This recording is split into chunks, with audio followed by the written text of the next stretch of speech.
Centro del Riñón, Hospital Country 2000 y Doctor Riñón presentan.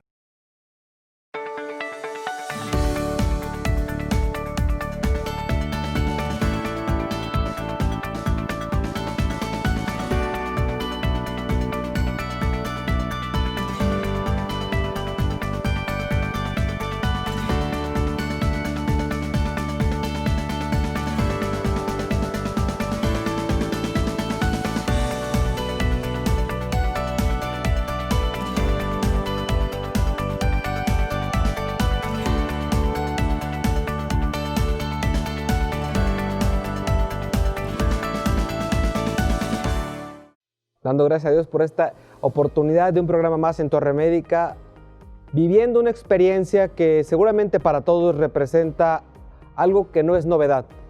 Esta nueva normalidad representa para nosotros una responsabilidad. Torre Médica tiene el compromiso de informar y de orientar a ustedes cuál ha sido el cambio que hemos experimentado cada uno de nosotros, y obviamente los expertos se hacen presente. La parte de la epidemiología, sin lugar a duda, ha jugado una parte muy importante. Yo creo que es una piedra angular del comportamiento en nuestro estado. Por eso es que hoy los invitados se hacen presente para platicarnos cómo podemos cambiar de alguna manera nuestro actuar sin bajar la guardia. Iniciamos.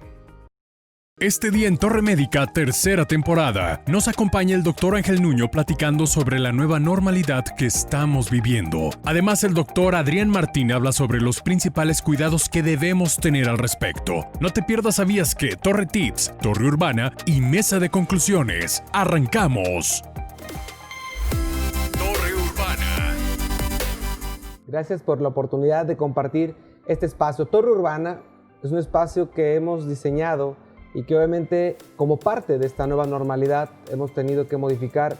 Sé, Lalo, que esa parte ha representado para ti una labor distinta, un abordaje distinto, contactar las formas a la persona que vas a entrevistar de manera distinta y tener la disponibilidad, porque todavía ese miedo a las cámaras para algunas personas adultas, obviamente los jóvenes tenemos un mayor contacto con las redes sociales y obviamente con grabarnos videos y cosas por el estilo, pero yo creo que esa labor digna de admirarse.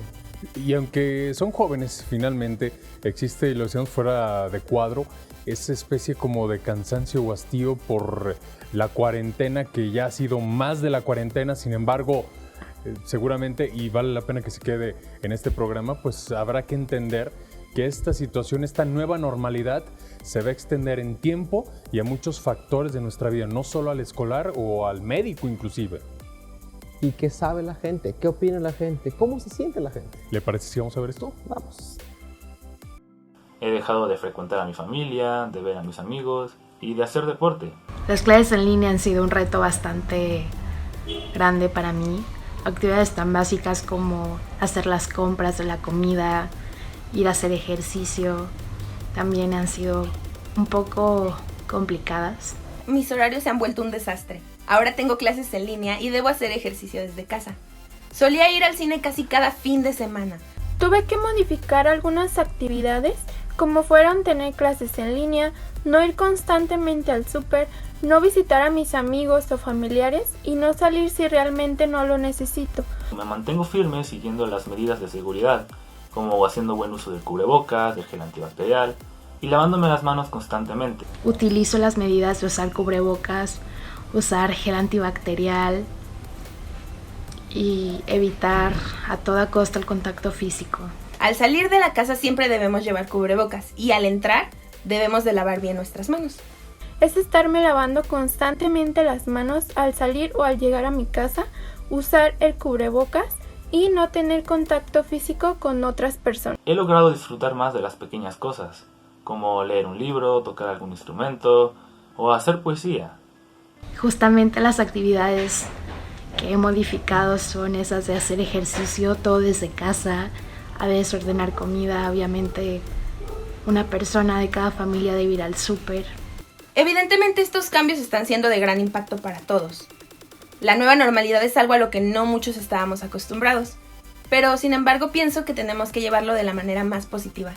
Lo que yo hago es estar comprometida con mi proyecto y entender mejor la situación por la cual estamos pasando. Definitivamente en el target o en el ámbito de los jóvenes, como ya lo notó, la parte de la educación en línea ha sido una problemática que aún a la fecha han resentido. Sin embargo, es algo que ha permitido de alguna forma, doctor, a nivel hospitalario, el mantener los límites de esta cuestión de la pandemia, ¿no?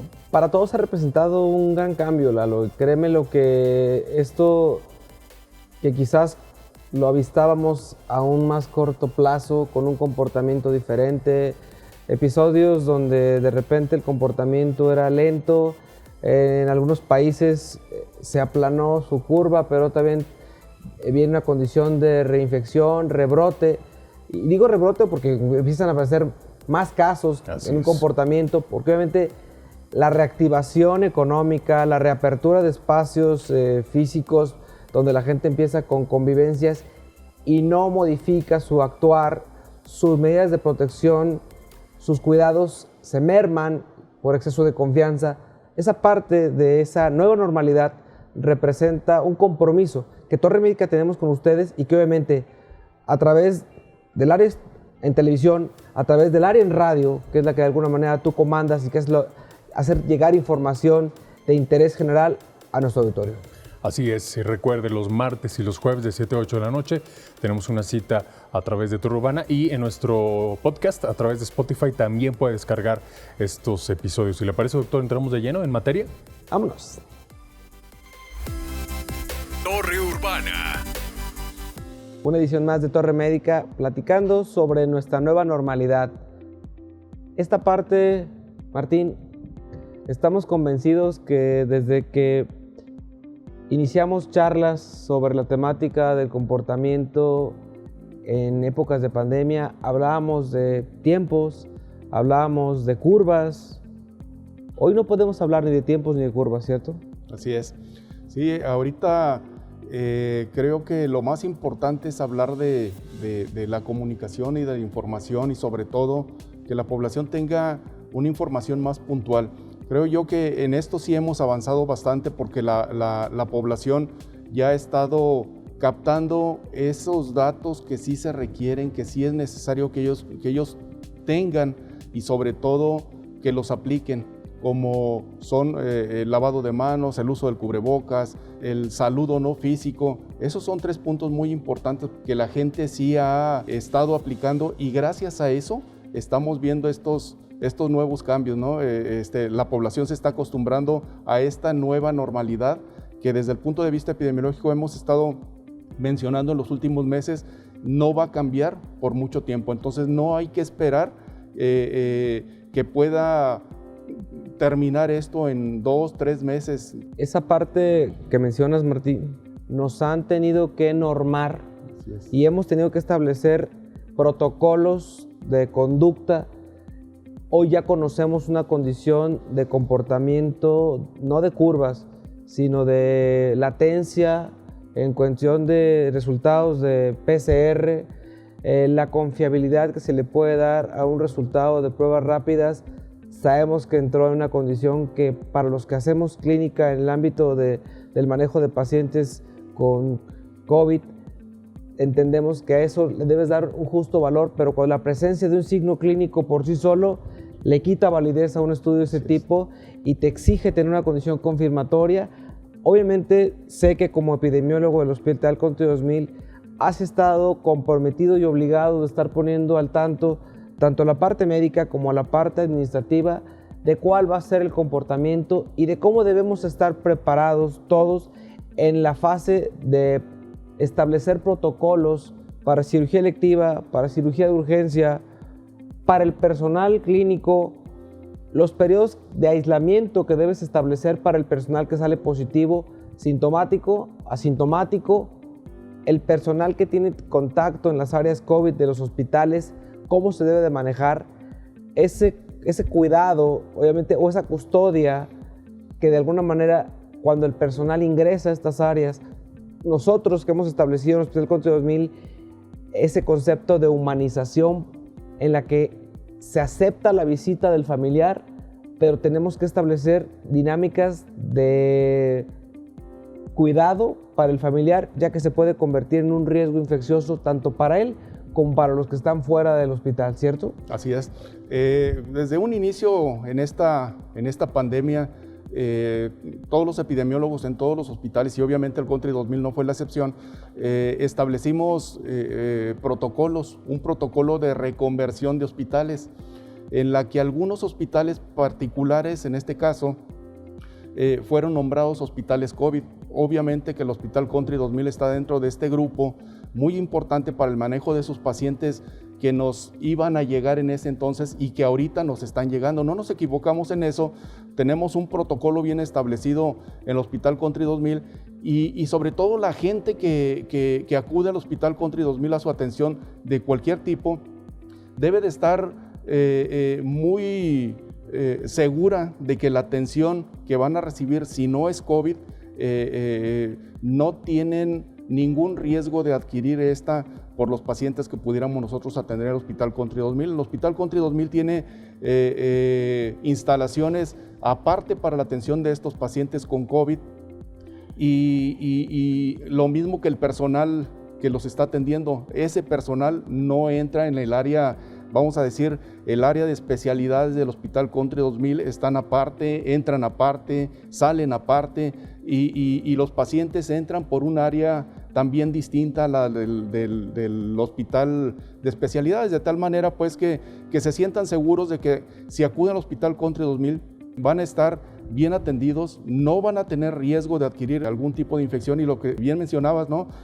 Los pacientes, si van a ser operados, si necesitan algún protocolo de atención en el hospital, esta reconversión, esta nueva normalidad también incluye obviamente la parte clínica, la parte de atención del hospital, en la que ese protocolo ahora quirúrgico exige que tengan una prueba de PCR o una prueba rápida que sea negativa para que le den su atención en el hospital. Ha favorecido también, Martín, si no me dejas mentir, que generemos vínculos con otras empresas, ¿sí? Laboratorios certificados en procesos muy estandarizados para hacer detecciones específicas, entendiendo que el estudio confirmatorio de PCR es algo que, si bien no es nada nuevo, el manejo de biología molecular es una condición avanzada en la que la velocidad con la que se trabaja para poder hacer un diagnóstico lleva un proceso y les puede dar una condición que los haga regresar a ceros para tener la especificidad y hacer una detección clara, obviamente identificando ese paciente, ya sea sintomático o asintomático, pero para poderlo manejar de una manera distinta y marcarle a la gente que esa condición, que el paciente que tuvo un contacto ya con este virus, no lo exime de poder tener una complicación más adelante, tener una condición de sobreinfección. Se habla mucho del riesgo, la gente ha mitificado el hecho de decir, es que he estado saliendo positivo, y lo dijo en alguno de los programas, Ángel, no sé si te acuerdas, sí, que la gente de repente abusó del estudio de PCR y lo tomaban ahora y luego lo tomaban a los 10 días y luego a los 15 días. Y con esto nos obligó a llevar a analizar un comportamiento a largo plazo en el que nos encontramos pacientes hasta por 61 días positivos sostenidamente, y tú decías, es que se volvió a infectar, es que quizás el comportamiento y la latencia, el paciente estaba completamente sintomático, no era que se reinfectara, es que el periodo de latencia de ese paciente tiene una condición, y algo de lo que no podemos o no hemos medido o no tenemos necesidad de medir es la condición o la carga viral. Y esa condición no es algo que le va a cambiar mucho. Si el paciente ya limitó su proceso infeccioso, no se complicó, no tuvo una condición de mortalidad, tuvo una respuesta inflamatoria no se autolimitó, se manejó de manera apropiada y el paciente no quedó oxígeno dependiente, sin fin, una serie de cosas que se pueden dar en pacientes con este tipo de padecimientos y que a final de cuentas en algunas empresas equivocadamente, y yo creo que esa parte la vamos a mencionar en lo que es la sección de conclusiones, muchas empresas, muchas instituciones gubernamentales y no gubernamentales le exigen a un paciente hasta que no llega con una PCR negativa para poderlo retornar a estos espacios.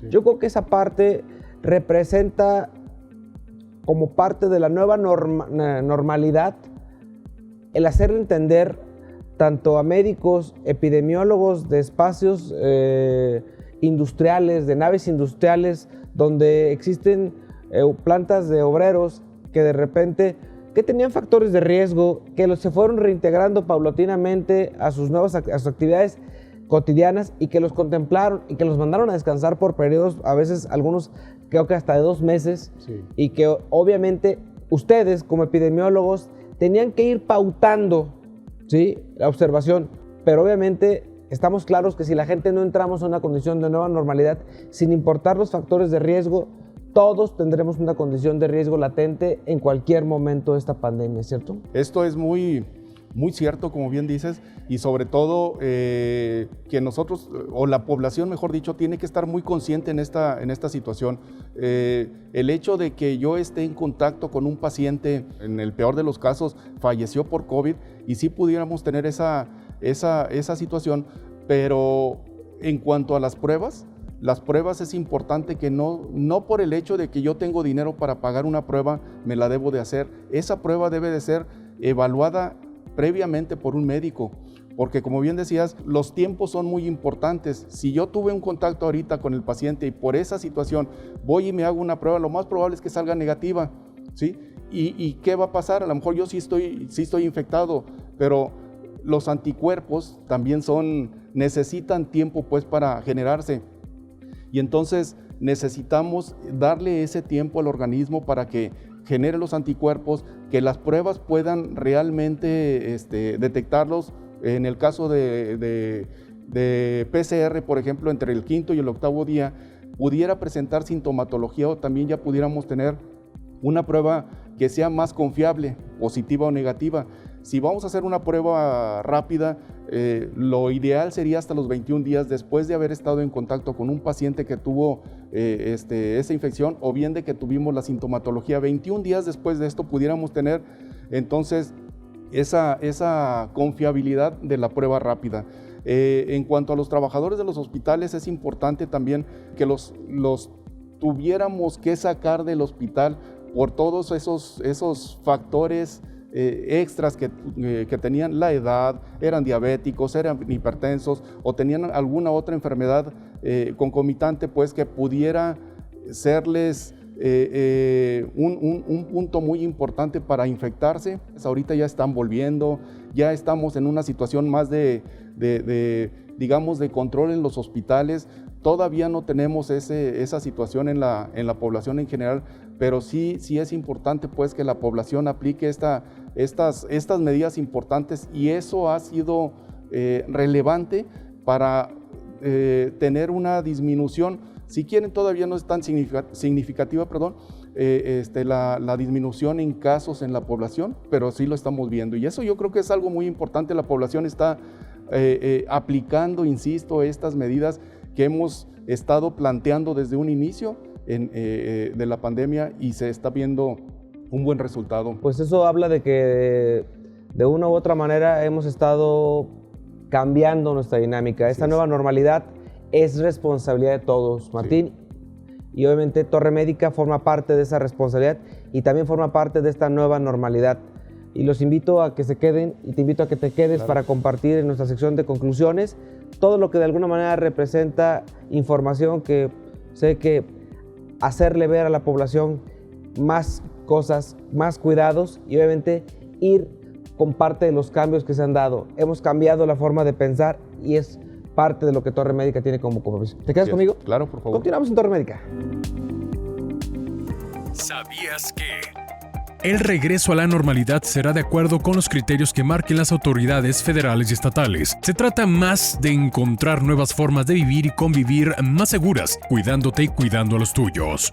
Sintonizas Torre Médica. Aún tenemos más para ti. Centro del Riñón Guadalajara, a tu servicio las 24 horas del día. Atención profesional a pacientes con padecimientos renales. Además, ultrasonido, rayos X, laboratorio y hemodiálisis. Centro del Riñón Guadalajara, Plan de San Luis 1776. Recuerda, abrimos las 24 horas del día. 3823-1001. Responsable sanitario, Dr. Luis Arturo Gómez Hernández. Cédula profesional UDG 6525-360. Amigos, la Torre abrió sus puertas. Los martes y jueves son días de Torre Urbana Radio, un concepto ya al aire que te invita a verlo todo desde una perspectiva propia y positiva. Esto gracias en parte a la información proporcionada por nuestros invitados de primer nivel en vivo, quienes tocan temas fundamentales, como es la música, los deportes, la salud, entre otros. ¿Cierto, Lalo? Es correcto, así es que ya lo saben, martes y jueves de 7 a 8 de la noche. HK 960 de AM, Torre Urbana Radio. La prevención y la información se fusionan en Torre Médica, su programa de especialidades. Tercera temporada. Más temas, más información médica y un enfoque diferente. Con el mismo compromiso. Traducir la medicina a un lenguaje entendible. El doctor Julio Ramos te espera los domingos a las 7:30 de la noche por Canal 4 y los sábados a las 10:30 de la mañana por el canal 153 de Sky. Torre Médica, su programa de especialidades.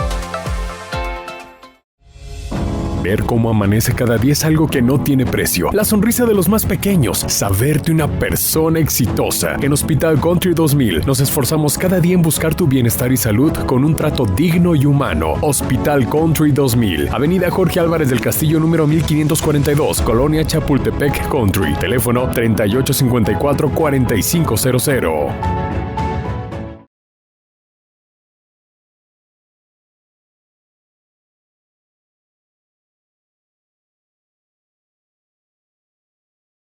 No te muevas, continuamos en Torre Médica.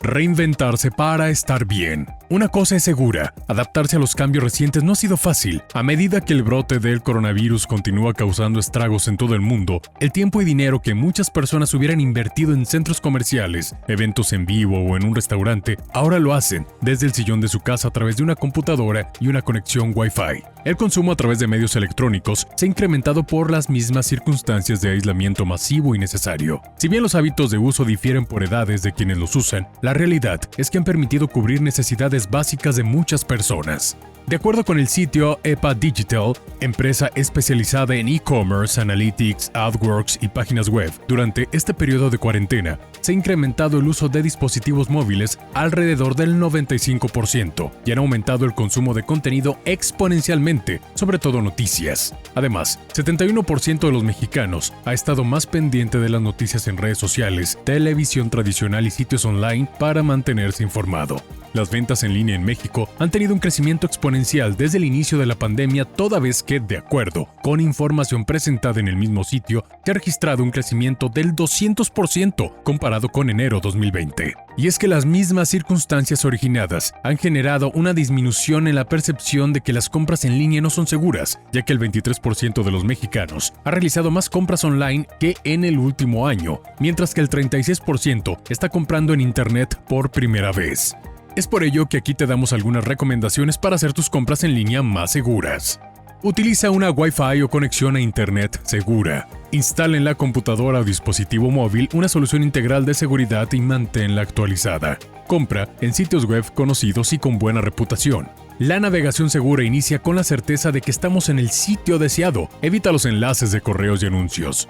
Busca y lee cuidadosamente las políticas de privacidad, el aviso de privacidad y las políticas de devoluciones del sitio en el que realizas el comercio electrónico. Revisa en la página web del proveedor en la que realizarás la transacción, te informe su domicilio físico, números telefónicos y cualquier medio para acudir en caso de que requieras presentarle una reclamación. Revisa las medidas de seguridad en la transacción. Cerciórate que el sitio sea seguro. https://www. Candado amarillo en el navegador, por ejemplo. Establece alertas y revisa cuidadosamente los estados de cuenta bancarios.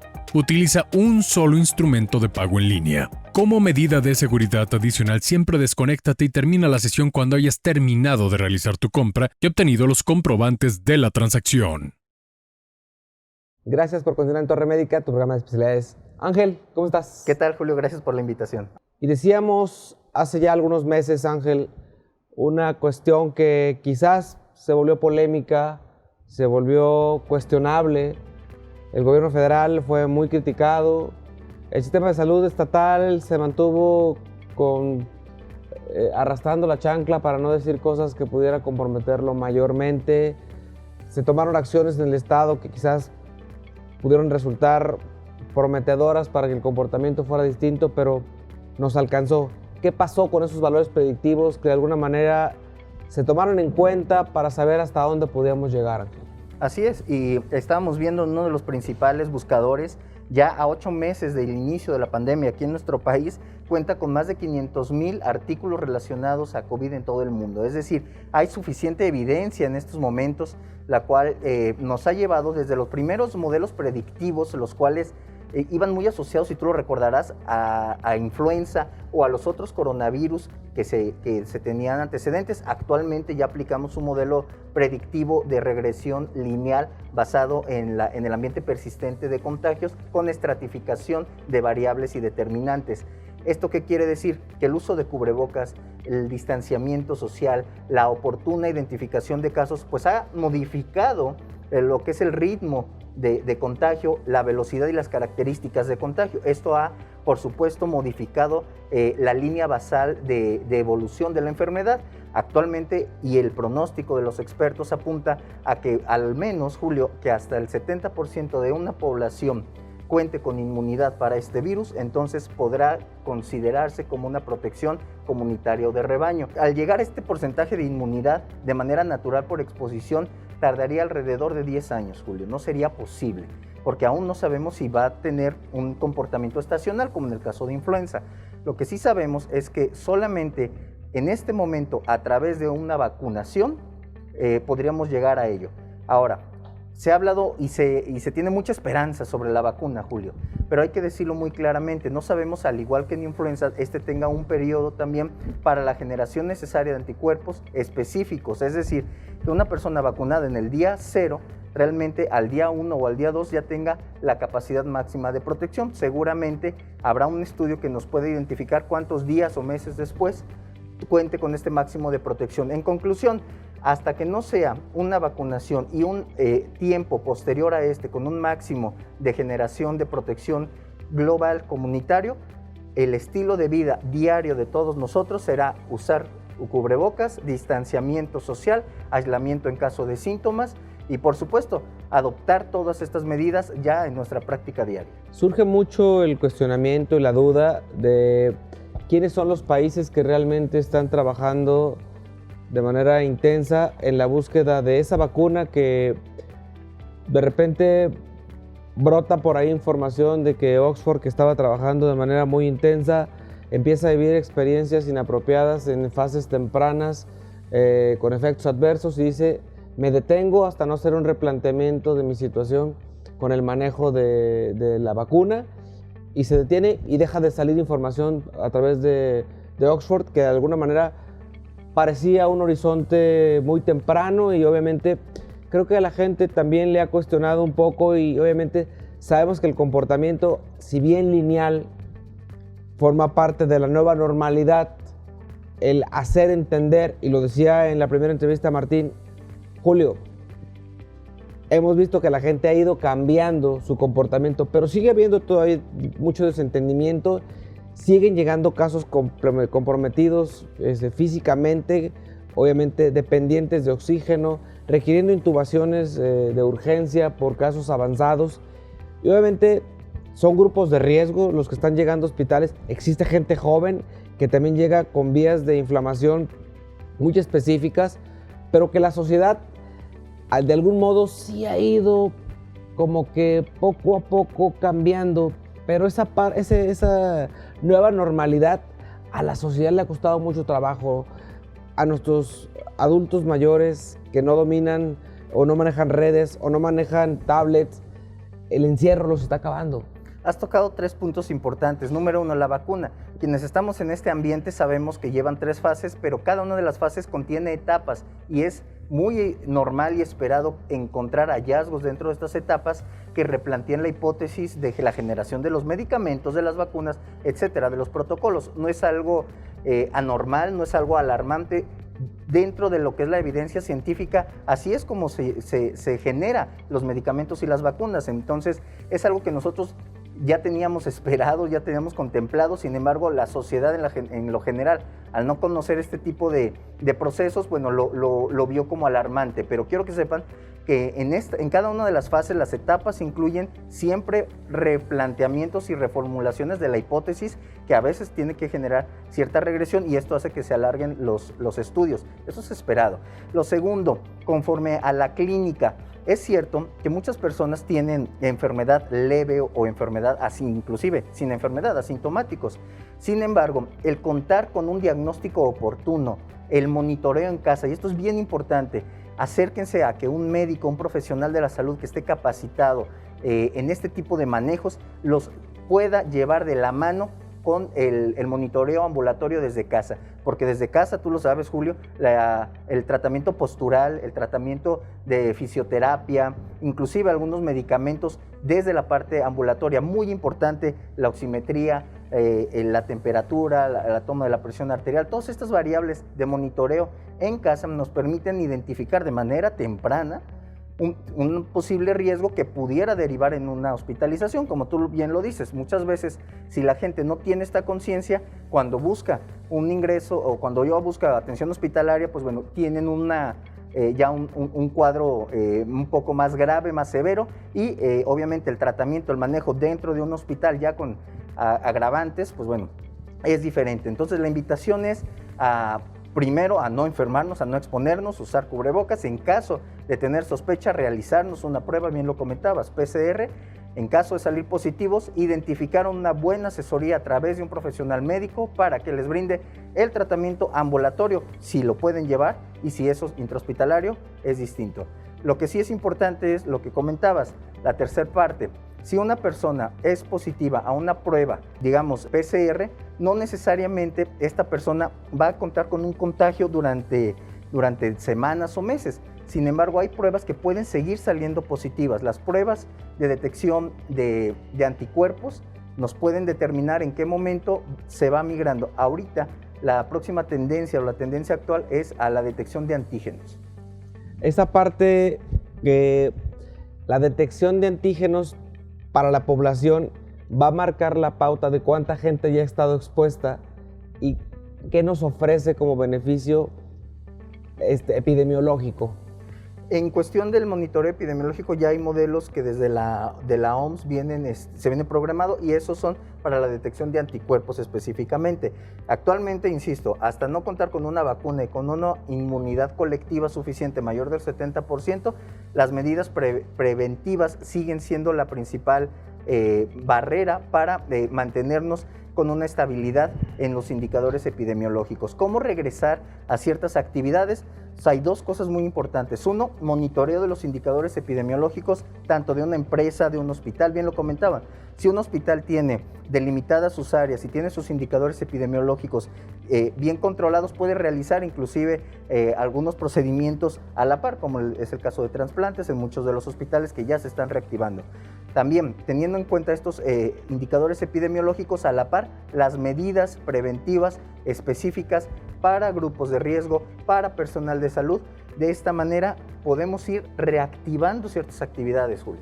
Esa parte de la reactivación generó un poquito de controversia, un poquito de miedo, pero creo que en el estira y afloja social, digo, lo viste recientemente en la apertura de la línea 3 del tren ligero, 32,000 personas se aglutinan para subirse a pasear en el tren ligero y obviamente darle la bienvenida y el banderazo con el gusto de que era un servicio gratuito. Pues obviamente adultos, niños, que obviamente los niños han comportado como uno de los principales vectores, y sonriéndole a la bienvenida de este 6 años esperado tren ligero, los hospitales públicos y privados otra vez se vieron rebasados, otra vez hubo una condición, el número de casos ambulatorios, como tú dices, para los que tenemos que atender pacientes de riesgo, se hicieron presentes una vez más, y yo creo que esa parte es la que de alguna manera uno dice,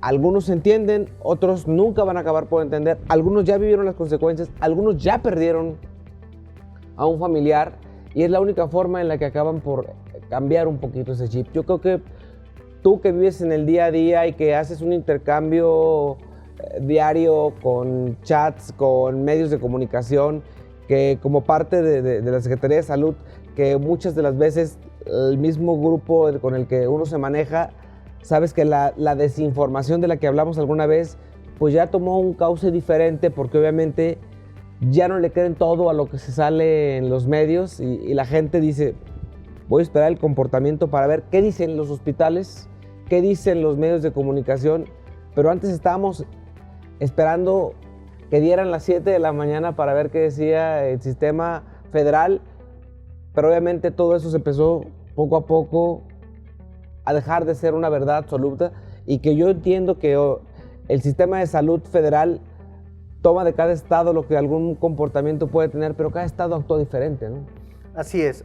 Eventos sociales, eventos familiares, principalmente la principal cadena de contagio se encuentra intrafamiliar, dentro de casa. Ese es el principal motivo de contagio. Pero ¿cómo llegó el virus adentro de la casa? Bueno, a través de un descuido en uno de los integrantes que al salir a la calle rompió con la barrera de protección, ya sea de distancia, ya sea de cubrebocas.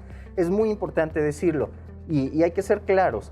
Hasta que no exista una inmunidad colectiva suficiente, el estilo de vida diario tiene que ser, Julio, uso de cubrebocas, distancia social, gel antibacterial, lavado de manos y evitar aglomeraciones, evitar contacto cercano a menos de 1,5 metros de distancia. Hasta que esto no sea una realidad, nos podemos exponer, como bien lo dices, a una enfermedad grave, a una enfermedad que inclusive llega a ser mortal para jóvenes, para personas que no necesariamente tienen enfermedades crónicas. Sí, en estos grupos tiene mayor mortalidad, pero a cualquier persona el COVID, sobre todo por el tema de exposición viral. Si tienes una alta exposición viral en un lugar de concentración, tienes mayor posibilidad de desarrollar una enfermedad grave y mortal. Pues está claro, tenemos muchas cosas que hacer, tenemos mucho trabajo todavía que cumplir y bueno, ¿te parece si compartimos con Martín en la sección de conclusiones para saber con qué más podemos enriquecer a la población en esta nueva normalidad? Claro que sí. Continuamos en Torre Médica. Sintonizas Torre Médica. Aún tenemos más para ti. Centro del Riñón Guadalajara, a tu servicio las 24 horas del día. Atención profesional a pacientes con padecimientos renales. Además, ultrasonido, rayos X, laboratorio y hemodiálisis. Centro del Riñón Guadalajara, Plan de San Luis 1776. Recuerda, abrimos las 24 horas del día. 3823-1001. Responsable sanitario, Dr. Luis Arturo Gómez Hernández. Cédula profesional UDG 6525360. Unidad de Imagen Centro del Riñón, la mejor opción a nivel nacional en atención a pacientes con distintas enfermedades. Además, contamos con la más alta tecnología para realizar ultrasonidos y un espacio cómodo que te hará sentir como en casa. Unidad de Imagen Centro del Riñón, Plan de San Luis 1776, teléfono 3316-134761. Pon tu salud en manos expertas. Cremería Camachos te ofrece el más extenso surtido en abarrotes, lácteos y embutidos de primera calidad. Todo lo que buscas, nosotros lo tenemos. Te esperamos en calle 13, número 1319, Mercado de Abastos. Abrimos de 6 de la mañana a 6 de la tarde, de lunes a sábado. Cremería Camachos, más de 30 años nos respaldan. Contamos con atención a mayoristas. La prevención y la información se fusionan en Torre Médica, su programa de especialidades. Tercera temporada. Más temas, más información médica y un enfoque diferente. Con el mismo compromiso. Traducir la medicina a un lenguaje entendible. El Dr. Julio Ramos te espera los domingos a las 7:30 de la noche por Canal 4 y los sábados a las 10:30 de la mañana por el canal 153 de Sky. Torre Médica, su programa de especialidades. Para ti, ¿qué significa la vida? Para nosotros, es una oportunidad de ayudarte a que logres tus metas, de reincorporarte a tus actividades diarias, de que estés con los tuyos, de que tengas salud y bienestar. Hospital Country 2000, Avenida Jorge Álvarez del Castillo, número 1542, Colonia Chapultepec Country. Teléfono 3854-4500.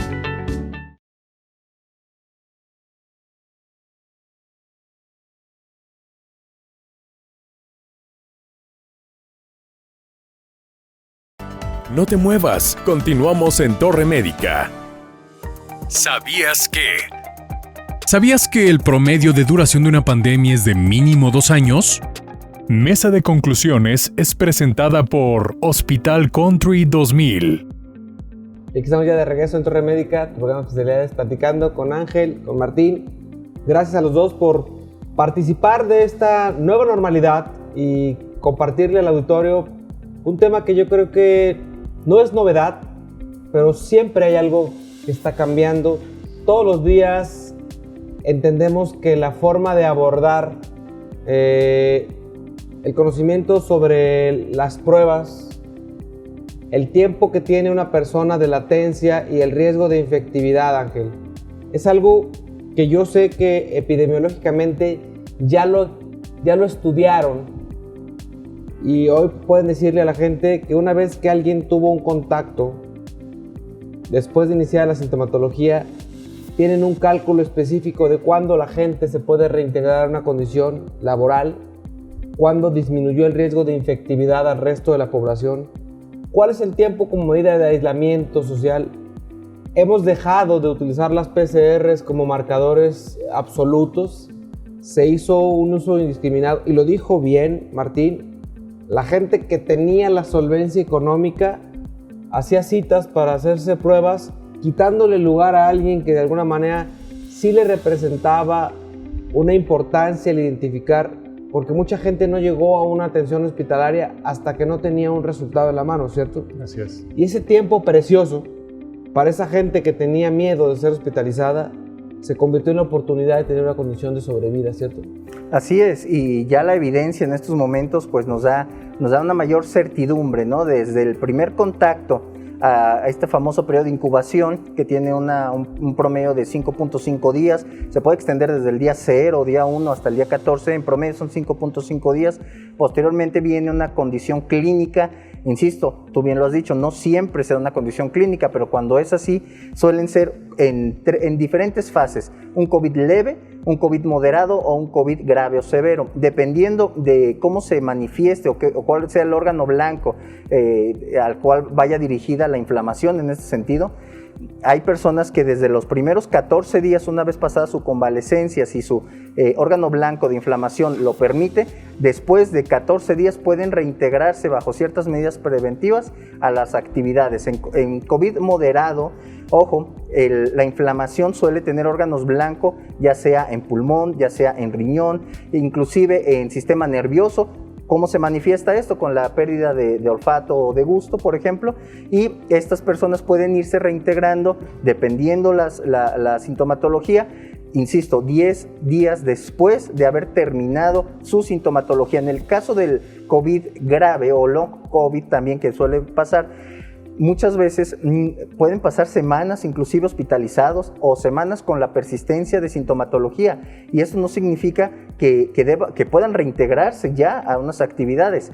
Si tomas una prueba a cualquiera de estas 3 personas, muy probablemente 3 semanas después, 4 semanas después, el PCR seguirá siendo positivo.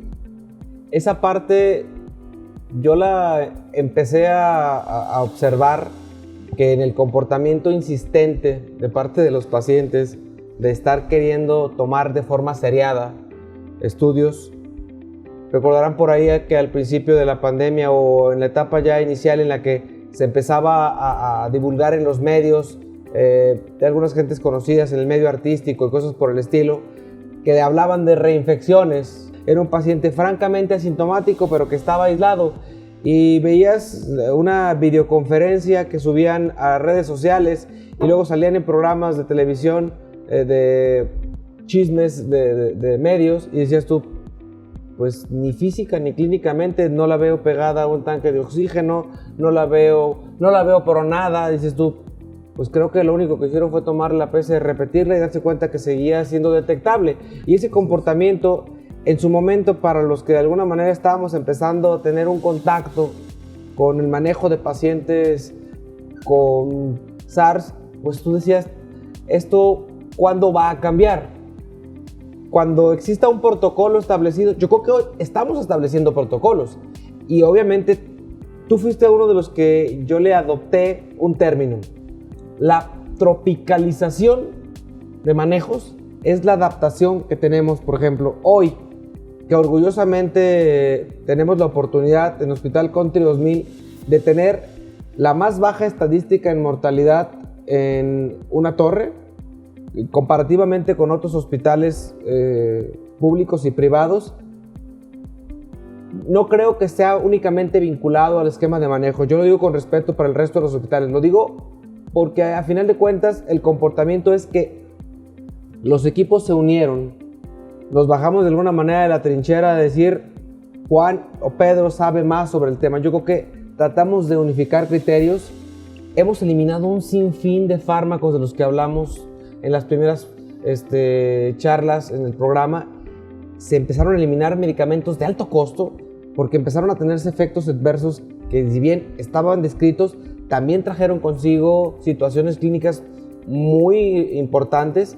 Por otro lado, estamos empezando a ver condiciones adversas. Estamos viendo condiciones de enfermedades reumáticas que estaban bajo sueño profundo, abscesos hepáticos, psiquiátricas, trastornos de esquizofrenia, sí, claro, trastornos de arritmias, pacientes que empezaron a presentar eventos de miocarditis severas por COVID, que si bien describían algunos grupos en literatura de padecimientos infecciosos, algunos grupos virales, SARS-CoV-2 no representaba como uno de los grupos primarios porque lo teníamos contemplado como uno de los comportamientos que podrían ser severos, pero que si bien la literatura no refrescaba tanto.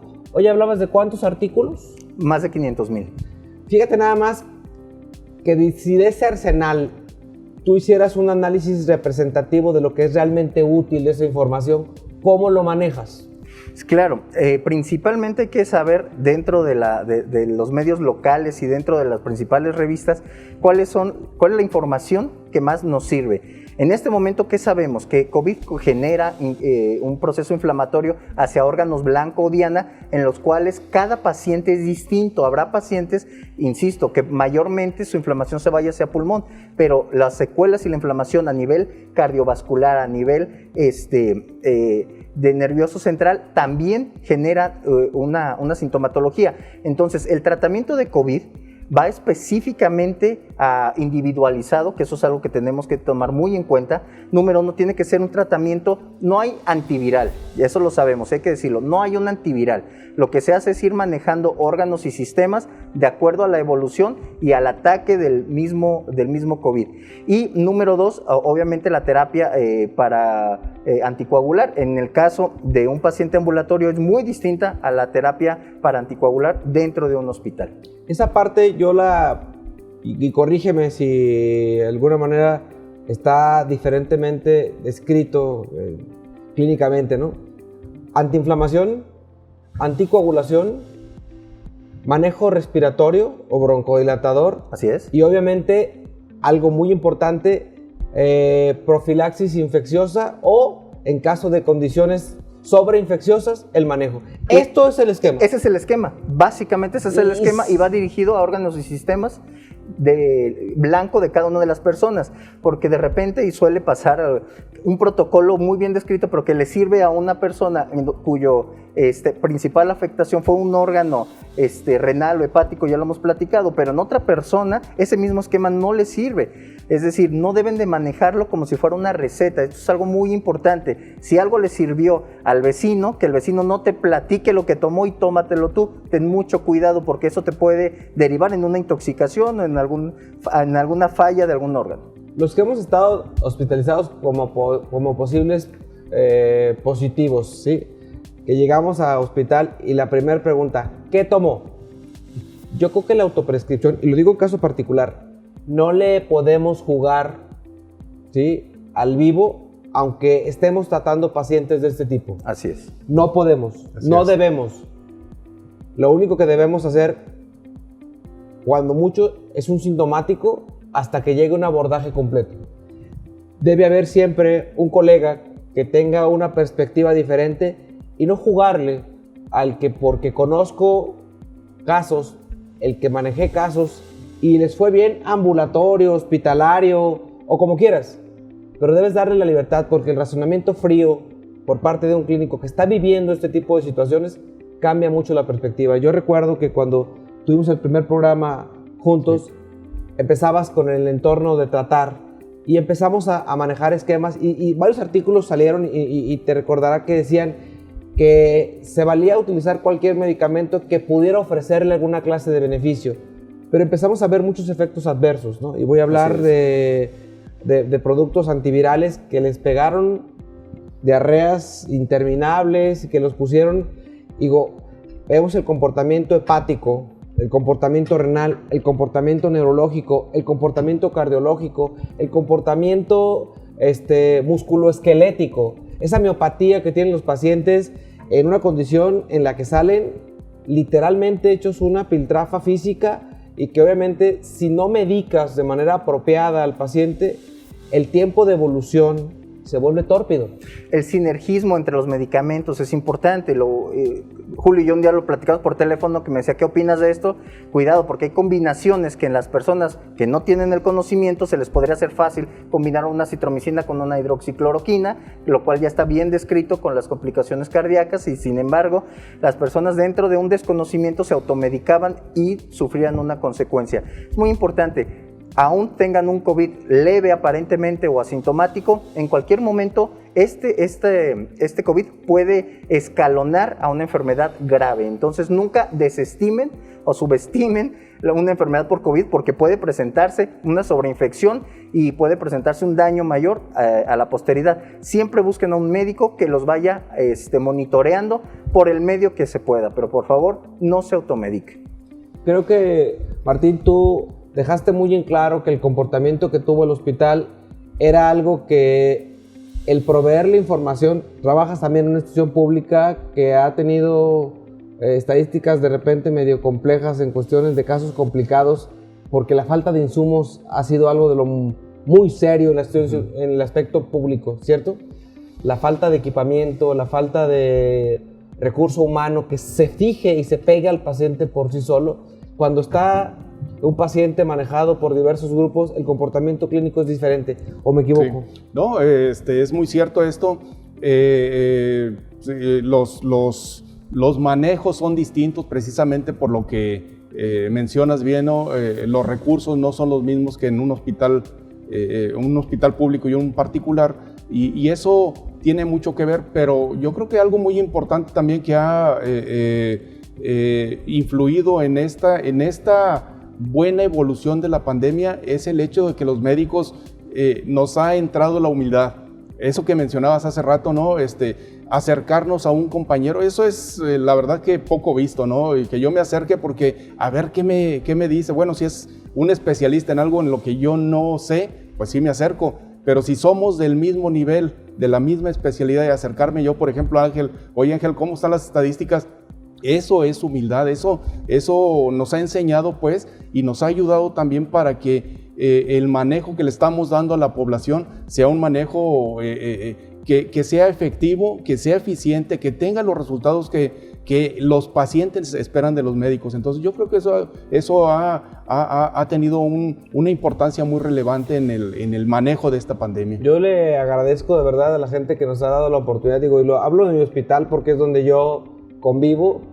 Yo le di las gracias al doctor Eber, le di las gracias al doctor Pavel, le di gracias a toda la gente que representa, al doctor Lalo, a la doctora Claudia Estrella, a cada uno de los que representan parte del equipo, Adrianita, porque la verdad nos dejaron acercarnos a ellos. La verdad, yo confieso que muchos de nuestros pacientes fueron manejados clínicamente en cuidados intensivos por ellos, sí, y tuvieron un resultado que a final de cuentas, de repente, el creer que nos colgamos la medalla cuando el trabajo fue de parte del equipo COVID de tu hospital, tienes que tener la humildad de decir gracias, porque me han estado enseñando, me he estado retroalimentando, pero algo que tú dijiste al principio de la pandemia y tú lo reforzaste, Martín, es la oportunidad de reinventarnos como médicos desde el punto de vista, y ustedes como epidemiólogos han sido, para mí, una piedra angular.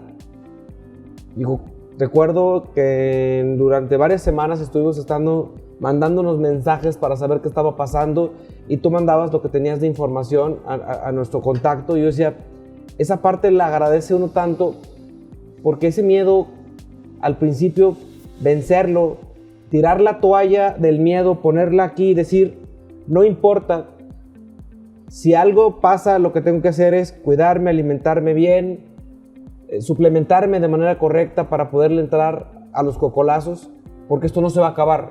Así es. Y los que tratamos pacientes vulnerables tenemos que tener la capacidad de hacerle entender a usted que está a través de la pantalla que este proceso todavía va a tardar y que si usted no toma con responsabilidad las acciones que le corresponden, no va a haber poder humano que detenga este comportamiento, ni va a haber el recurso suficiente para poder atender estas situaciones. A los dos les agradezco de verdad, como la primera vez que nos vimos para hablar de otros temas, y recordar que gente como ustedes, que trabajan en otras instituciones, que trabajan en el ambiente privado, tú que trabajas a través de la Secretaría de Salud, el Hospital Civil, que tiene un gran número de casos, que ha tenido casos muy aplaudidos y que obviamente el Hospital Civil, aún a pesar de sus carencias, ha sacado adelante a muchos pacientes en situaciones.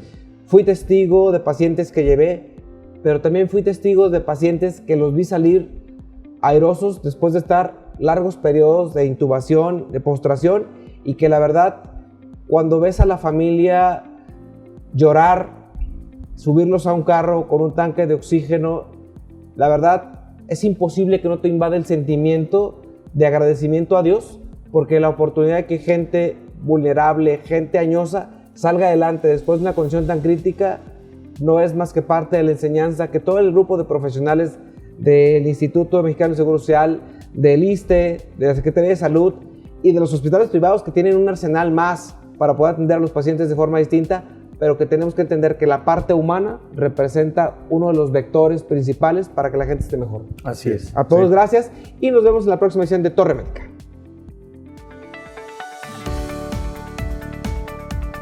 Centro del Riñón, Hospital Country 2000 y Dr. Riñón presentaron